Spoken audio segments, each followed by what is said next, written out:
রাজনৈতিক অধিকার প্রতিষ্ঠার সমাবেশের সম্মানিত প্রধান অতিথি, বিএনপির স্থায়ী কমিটির অন্যতম সদস্য, বাংলাদেশের রাজনীতির উত্তম নক্ষত্র, বীর মুক্তিযোদ্ধা, সবাইকে করতালির মাধ্যমে আজকে আমাদের এই প্রধান অতিথিকে গ্রহণ করে নিচ্ছি।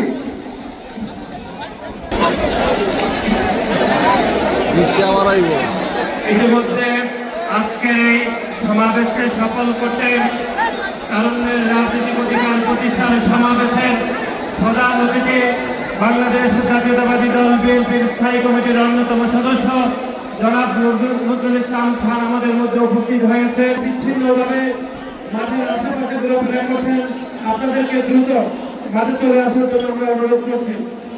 আমাদের মধ্যে ইতিমধ্যে উপস্থিত হয়েছেন তারুণ্যের রাজনৈতিক অধিকার প্রতিষ্ঠান সমাবেশের আজকের প্রধান অতিথি, বাংলাদেশ জাতীয়তাবাদী দল বিএনপির স্থায়ী কমিটির অন্যতম সদস্য জনাব নজরুল ইসলাম খান আমাদের মধ্যে উপস্থিত হয়েছেন।